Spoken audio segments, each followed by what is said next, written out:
Pretty Cartel, Tales of the Working Class EP documentary.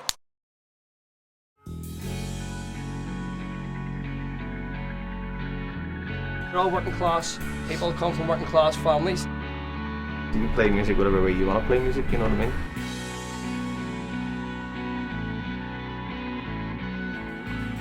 I never thought when I turned 25 I'd have an EP. Hey, holy man. Hey, holy man.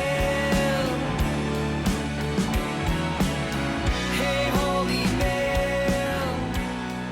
We always believe in our own music. That's why we started. That's why we stopped playing covers. We could have played covers like Cows Come Home, done weddings, birthday parties. But here it's no good, you know what I mean? You need to be playing your own music.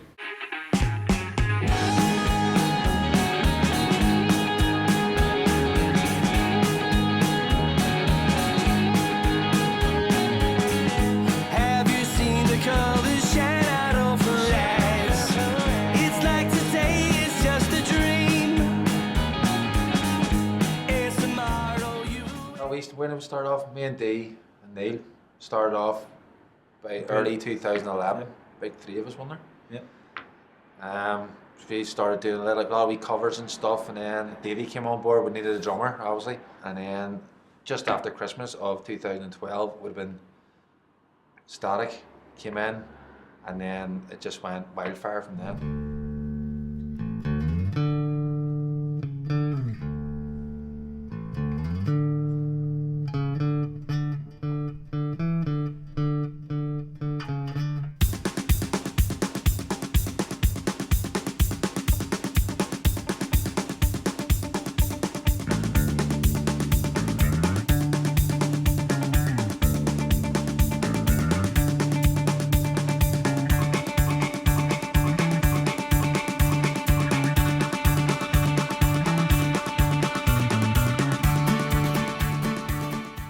Without Dee, there would never have been a Pretty Cartel. I don't think anybody else would have had the ambition to get up and say, right, no, I'm going to start a band, because I know the tunes are there. And I've heard other bands say things like we're 100% into this and this, but Dee is 100% into this band more than I've ever met anybody who's been into anything. Dee's the sort of person that, you know, Dee thinks he can do anything. Put a 6-foot wall in front of Dee and he's 4 foot and he'll jump over it. You know, that's the sort of wee lad he is, and he just makes you believe, sort of thing, you know. Growing up in the 90s, it was all the rave scene, the dance scene, and I never got it. For one, I can't dance, so I never really got it. So it was 96, Oasis come on, Top of the Pops. I was sitting with my dad, I think, with cheese and toast, and some might say, come on, Oasis first #1, and there was a guy sitting singing for them, and he just changed my whole way of thinking. He was the working class, he was the kid in the tracksuit, and everybody was looking at him and wanting to be him, and I was one of them. I started writing songs then shortly after, albeit like little poems and stuff like that, and just hoping one day that maybe that band could be us. I knew Ian from he was, what age? 14? 14, long time. So we've always to say, we just got together through the music, basically, just liking the music. Came from obviously from the same estate, but got in that whole Oasis thing in '94 and just went from there, and we've been close mates ever since. He's good company to have about, and he's a bit of a common influence where I would be a wee bit off the handle, need to say, a wee bit rash at times, but he's a wee bit of a common influence, you know what I mean? It's good to have about, and as I say, writes the tunes and doing a bloody good job with it.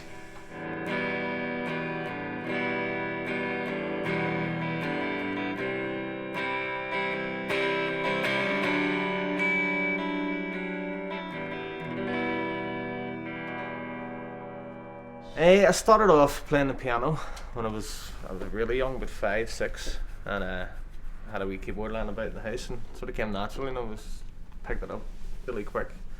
I wasn't taught, and I played that through till I was about 12 or 13, and then I got into Oasis, and that made me pick up a guitar, and from then on in it was just trying to watch videos, watch Noel play, and play along with what he was doing and try and learn things that way and pick up on his style and things and then try and create your own style in with it.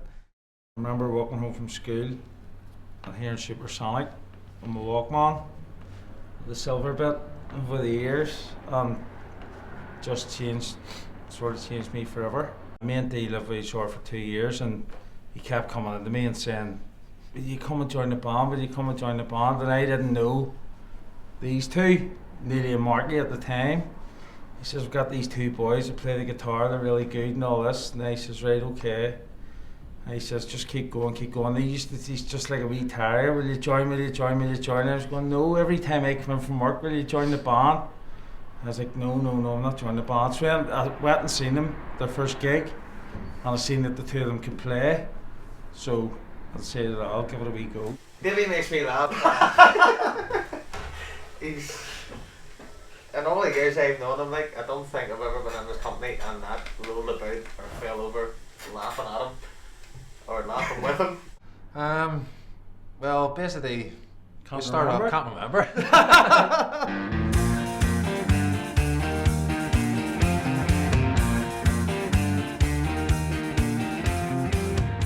I haven't got a Guinness moustache, have I? He'll put a smile on your face.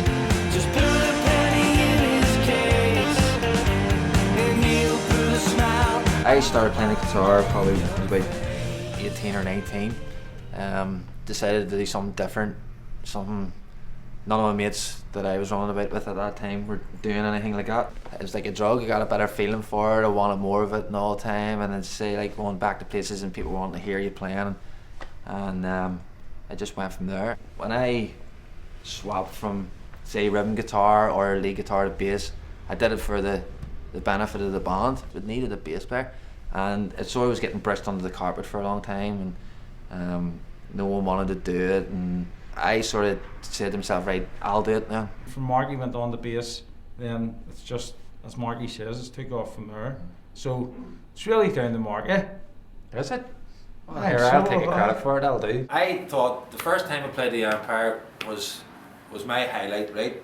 And I always said after that there, I thought like, can't go any higher than this. If we go any higher than this is a bonus, right?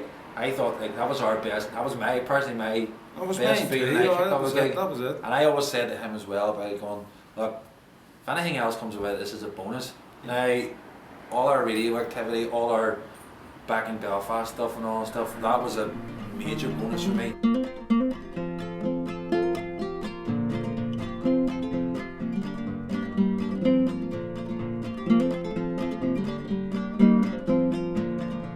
Because of where we're from, the background we're all from, what we sing about, what the lyrics are about, everything's to do with being working class, what you do at the weekends, all that. I think slowly but surely that Season 1's getting a real favourite between all of the band. When we were deciding the tracks for the EP, we were sort of at a luxury that we're already playing 12 or 13 tracks, and as I say, there's songs like A Junkie Girl, Shoot the Moon, and easy songs that could have been on the EP.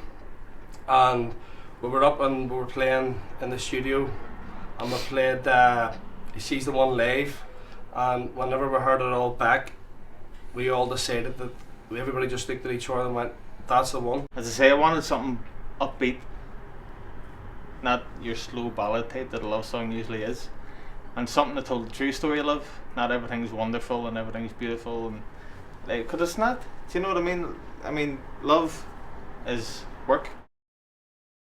When Demi Rainbows came on, everybody went mad, so Demi Rainbows for me has stole the show, you know. Yes, she'll try to bring you down. Someone to go. It's my version of a love song and a journey of when you meet someone and you're carrying on through it. Diamonds and Rainbows for me is my favourite track. It's everything that I'd want to have in this tune, but only he wrote it. Thanks. He's reason. You see that thing coming through, you know, I'm no fool for you. Sometimes reality's hard to bear. As soon as I found the word holy man, it became a story on its own. So it did, and it's almost a phone call to that person who you're looking to help you at that time of the morning. And funnily enough, when you phone somebody at that time of the morning, you never get through.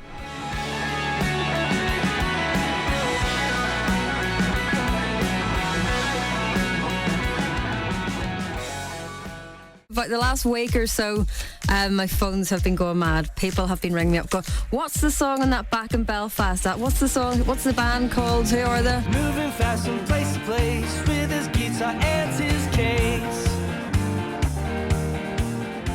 I glanced down at one sheet of paper, caught my eye, and it wasn't even the lyrics, it was the title, the busker, and it just seemed to fit the mood of the music. It was really about the people who I think are the real artists, i.e. buskers, people that's out recording their demos, paying the money to go to studios. Tell me, where did they go? The days I used to know, when everybody seemed so real. But now they take their land, can't say what's on their mind, because now they cannot feel. Your light shines through your soul, shine on everyone you know. I wrote Light Shines Through a few years back about a good mate who stood in a pub with me one night and tried to hold a conversation with me and couldn't speak a word. I felt it was a bit of a shame because he's a lot of potential.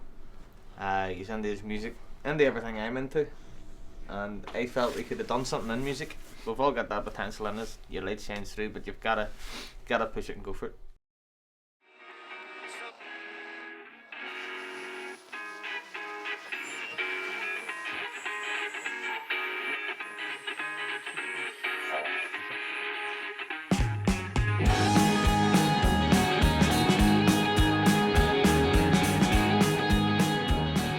They're great musicians and some great tunes, like, and it's all really coming together, and all it's going to take is a bit of hard work and a bit of luck, and they'll maybe go far, you know. Definitely potential in Pretty Cartel. I've said that all along, you know. They've just sort of got better and better, you know. They're a great band, they're a great bunch of boys, and if all bands were just like Pretty Cartel, it'd be a far better place. Their music's fantastic, and you know, we're just really proud to be supporting them and sponsoring them. I've been with the band from the start, and they just get better from start to finish. They say they're a proper band with their own tunes, and they're going to the top. Well, as you've seen what they've achieved in a year, I know they're going to be out next year supporting big acts, and they've another 4 or 5 tracks already written, so the album's there, ready to go. So it's onwards and upwards.